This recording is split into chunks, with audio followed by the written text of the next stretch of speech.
Death is nothing for the greater good. Inconceivable.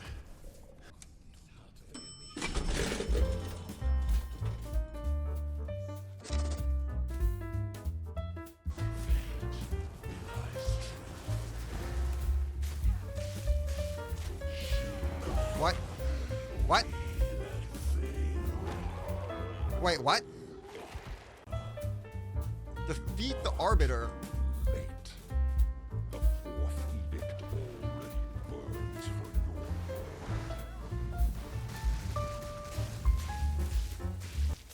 your... What?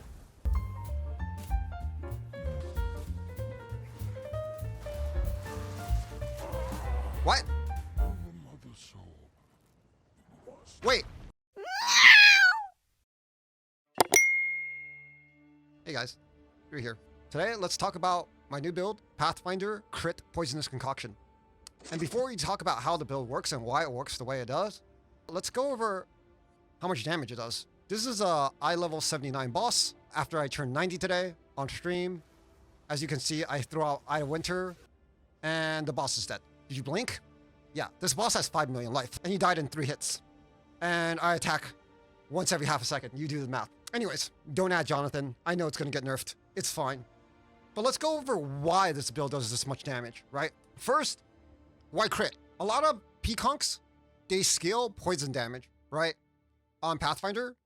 And they get this node over here. And then they get this node over here. That's a lot of points to get 8. And they use comorbidity. Oh, I do not like that word. Of a support to get 8 poisons on their Pathfinder. Now, if you think about it, 8 poisons, that's great, right? And if I'm a Pathfinder and I throw a poisonous concoction for 100 damage, right? And I throw 9 of them out because it's in multiples of 3, right? I'll get, and they do 100 damage each. I'll get 8 poisons on the target for 25 damage each. So I'm doing 200 damage a second. Great, right?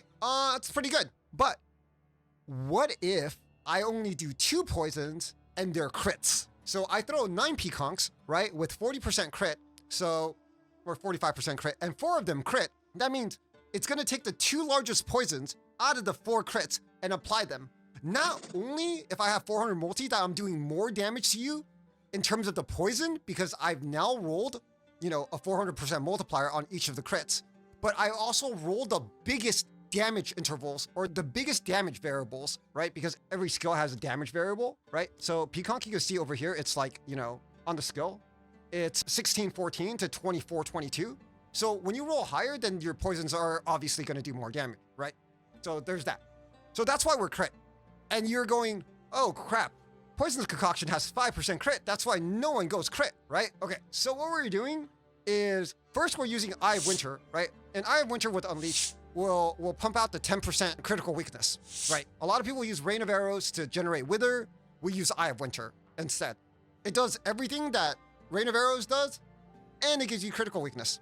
Okay, and you're like, okay, well, now you have 15 base crit. We're using Widow Hail, right? 274% with the 80% here. So that gives us a multiplier of 4.5 on whatever is on our quiver. And we have 33 crit on our quiver. That is a lot of crit, right?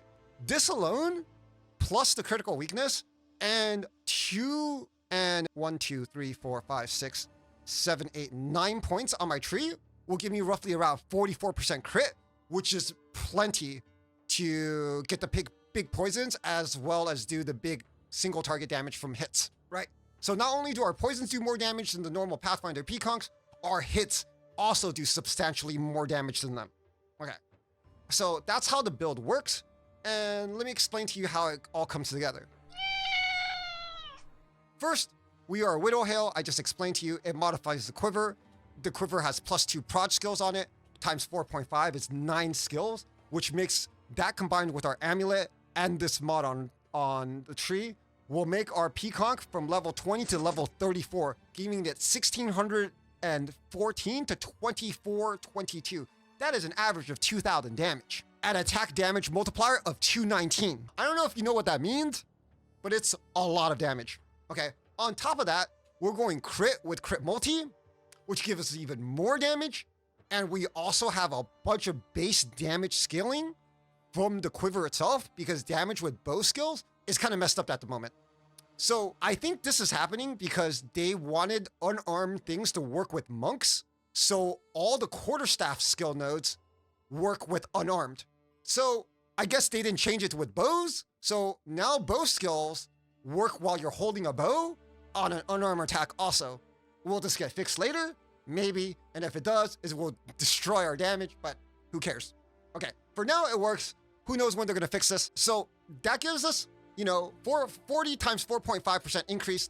We get 9 times 4.5% attack speed. We get all of that accuracy if you have accuracy on your roll, but you don't need it. You get plus 9 skill gems. You get the huge crit. And if you can get dex on the quiver, it helps a lot with, your attribute requirements.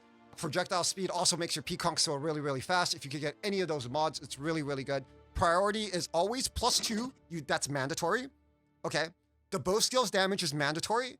And then after, it's attack speed if you can get it, and crit chance if you can get it. And then as bonuses, you can get crit damage, accuracy, dexterity, projectile speed. Okay, but all the blast 4 is kind of like whatever. If you can get it, you can get it. Quivers are going up in price because people see me play this build. It's an amazing build. It does tons of damage. So people are starting to buy the quivers up already. And previously, people already played this build, sort of, but they never played it with crit. So if you see crit quivers, really at a very high price, I'm sorry, it is what it is. You can't really do anything about it. Let's go over the gear. We have a Widow Hail, 274%. You want it to be at least 270, or you have to make up the difference with the jewel. And why is that, right? Because skills, there's 2 skills. So you wanted it in multiples of 50 in terms of quiver effect, because at 450, you get 9 skill gem or skill levels, right? If you're going 449, you'll only get 8. And 1 level is quite huge in terms of how much damage you get. So you want to get 270. If you can't get 270, you have to make up the difference through a jewel because there's quiver effect on jewels. So you can do that. I have spirit socketed. You technically only need 1. I put 2. I wasn't sure. I just did it. Whatever. It doesn't matter. You can see that I still have less over spirit. I can put precision or whatever on it, but it just doesn't matter at this point. On a helm, you want to go high ES helm, resistance if you can, because we use this node right here. It's called Subterfuge Mask, and it gives you 2 evasion per 1 energy shield. So this is giving me about 940 evasion right now, which is really, really good with Queen of the Forest. What that we'll go over later, why we're using Queen again. For Amulet, plus 3 prod skills. Crit damage is really, really good. Resistance is really, really good. But keep in mind, this is like after 90, you should use an amulet like this. Before that, you probably need stats, especially if your quiver doesn't have dex on it. You're going to need to get like an amulet with huge stats before you get enough points to plug in all your stats, right? Because a lot of places on your tree have stats that you're going to need, right? Here and here, but you won't pick up these nodes until like way later, like in your 80s. So I would suggest you get rings with a lot of, or amulet at the start with a lot of res or a lot of stats. I'm using Queen of the Forest, right? Which gives you movement speed per evasion.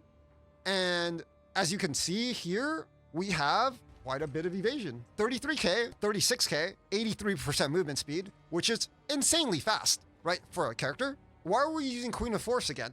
That's because we're using Corpse Wade. And what Corpse Wade does is every single time you kill a mob, it explodes the corpse on the ground into a poison cloud, which helps you clear breaches, rituals, just basically any mechanic in the game. And it even helps kill all the stragglers in your map so you don't have to keep throwing peacocks. It's really, really nice. And they have really crappy movement speed. So Queen will override this movement speed. The rest of your gear, you want high evasion on all your pieces, right? Like your gloves wants high evasion. You want life. You want crit damage. Well, crit damage just comes second to like getting resistances and stats. Belt, I just have chaos res, life, and lightning res here. I have reduced flash charges used, which is really, really good. It's kind of like a mandatory mod at this point. For your implicits, you want a belt with either generate 0.17% or 0.17 flash charges per second, or reduce flash charges used. And why that's important is number 1, it affects how much mana charges your Peaconk uses when you throw them, because every single time you throw it, it uses a mana flash charge, right? And number two, it affects how many charges your old Roth uses, right? As you can see, I have 75 charges on this old Roth. I'm gonna press it, I go to 63. It only uses 12 charges on the old Roth, and I'm getting charges back every second. That brings us to the next point of the build, right?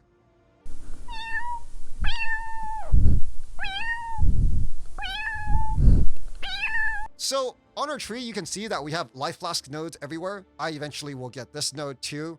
I don't have Oasis yet, but what that does is it generates a 4400 shield for me. And I can do it again, and again, and again, and again, and again. And that makes this character extremely hard to kill. Think of like a character with huge amounts of energy shield, like a massive energy shield character, but with ranger evasion. You understand how hard that is to kill in this game? It's almost impossible to kill. That's why after level 90, you can see I've died a whopping 0 times. Build doesn't fucking die. It's insane. It does big damage, it clears well, it's fast, and it doesn't die. It's basically the quadfecta of PoE at the moment. Are there builds that clear better? Sure there are. Are there builds that freaking have better survivability? Sure there are. Are there builds that do more damage? Sure there are. But are there builds that are better all 4 together? I don't know about that, right? Especially at this price point. Most builds that perform this well are expensive. This build, not that expensive. The only thing that's really, really expensive right now is the Olroth, which is about 30 divines.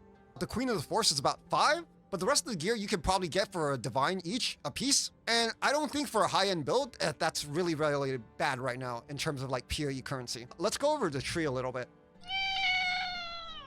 So the tree looks like this. You're basically just projectile damage up here, quiver effect here, flasks here. We're getting evasion for Queen of the Force. Go down here for more evasion here. We're crit nodes here, life flask nodes here. This node here, we're getting spectral ward for more ES, crit nodes here, and we need pure chaos up here because pure chaos gives you chaos damage to your Eye of Winter, and your Eye of Winter can then wither, right? And wither with this increased effect is 70% increased damage taken. It's humongous, so make sure you get this. And then we have crit here and +1 to all chaos skills. So that's pretty much the tree.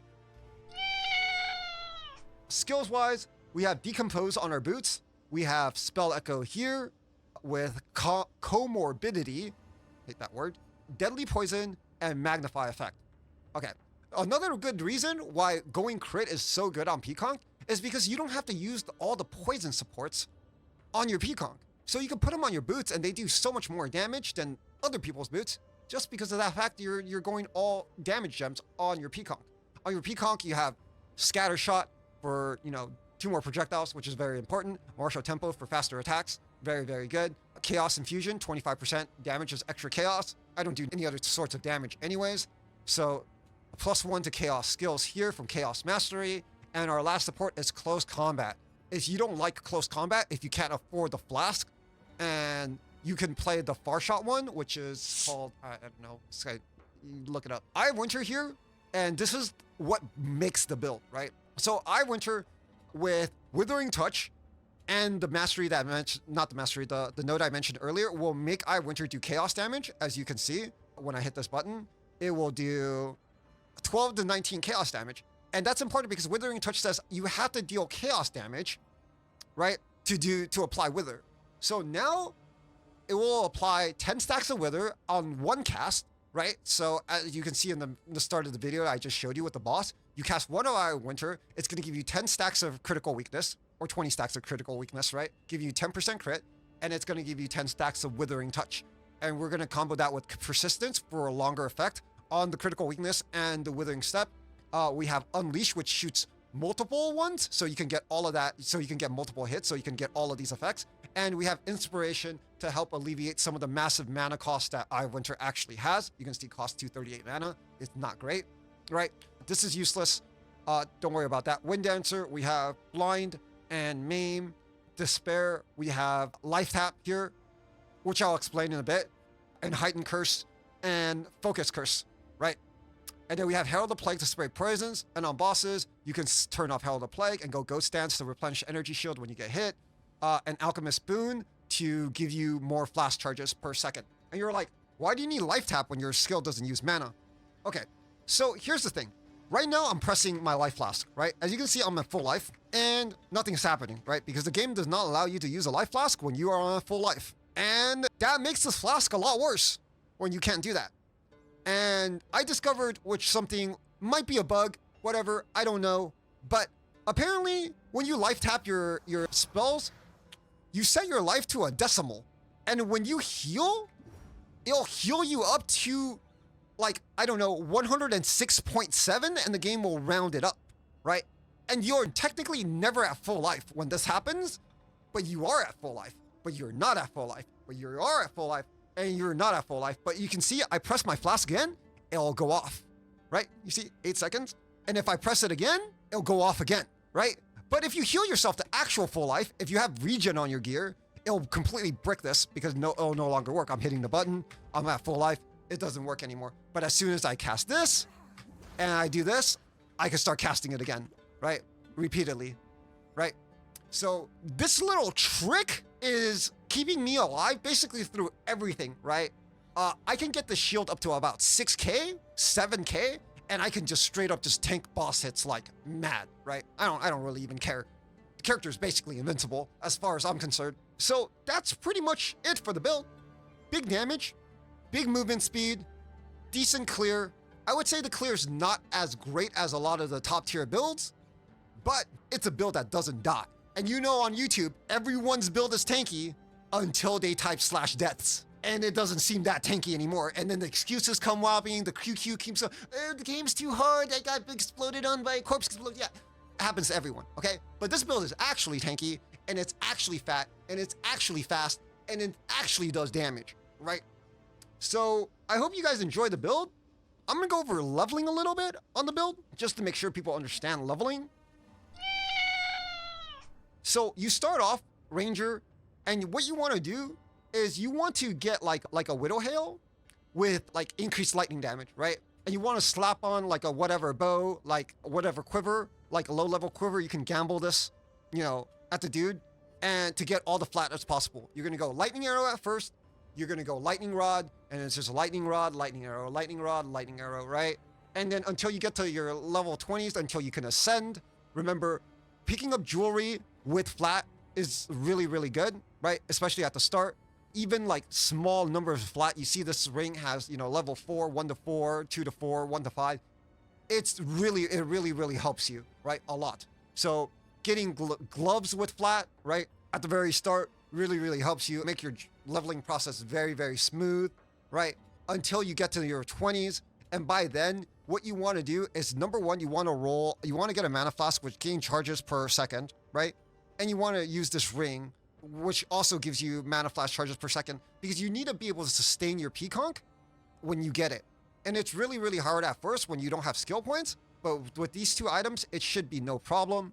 Remember, when you first start, try to get a quiver with +1 skills, right? Because you wouldn't be able to get +2, and that'll give you enough levels, gem levels, to kind of do a lot of damage. I wouldn't say the leveling process is the smoothest for this, because Poisonous Concoction has a lot of like issues at the start, especially with clear. It'll be like level 28 before you get Herald of Plague, and another like 20 levels before, or 15 levels before you get your Ascendancy with Poison Spread. So your clear is not the greatest at the start, but the build will start picking up around like 50. You'll notice the build becomes like really smooth. You can also pick up a pair of Snake Bites at the start, will give you an extra poison. Sort of useful, don't really need it. The most important thing is just get the Widow Hail, get the +1 quiver, get a +2 quiver at level like 32 when you can. They're really cheap, a few exalts, 1 exalt, right? And it should be able to carry you all the way through. I used this armor here from the start till the time I finished campaign with 10% movement speed. Pretty good, gives me some little bit of dex. I used a gold rim with some resistance, makes my leveling really smooth. And for the tree wise, you want to start over here, right? You want to go to Clean Shot, move over to Eagle Eye, to Blur, and then get the 2 movement speed nodes before coming down here and getting the quiver nodes, right? And then what you want to do is you want to path to here, Escape Velocity, and then you want to go down here to the movement speed side, right? And getting maiming strikes, and then move down here to acceleration. Because movement speed is everything while you're leveling, right? The faster you go, the faster you run through the campaign. And then you go up here, you want to get, you know, all of these nodes before moving up here all the way over here. And then by then you'll be going over here for Chaos Dark entries, right? You don't worry about the crit nodes and you're moving up, right? At a certain point, when you have enough skill points, right? You want to unspec your maiming strikes, you want to unspec your acceleration, and you want to take this node, Pure Chaos, because you're going to need it once you get Eye of Winter. You get Winter at level 52, and by 52, you should be spec'd into Pure Chaos, right? And then from that point on, just kind of follow the tree. Don't get crit until sort of later. I would say like between 75 is that when you'll start needing like crit damage, because you're going to be fighting like, I don't know, 5 million HP bosses, and then it'll become really, really nice. You won't really see the damage really take off until you start getting some of the crit nodes. This is definitely later. This is all made for speed right here. This whole side is just speed, right? I took this whole side basically for Queen of the Forest speed. You don't really need it at the start. This is just for speed. You don't really need it at the start. Make sure you get your Flask nodes. Make sure you get your ES evasion nodes. Make sure you get your crit nodes and your chaos damage nodes. As you can see, this tree is pretty tight, right? You get the 6 skill points, 5 plus 1 here, and it's still, you know, pretty tight of a tree. I still don't have this yet, which I'm going to get next at 91. And then I'm going to move over here to get Staunching at 94. But that's basically the tree. And yeah, and the level tree. I hope you enjoyed this video.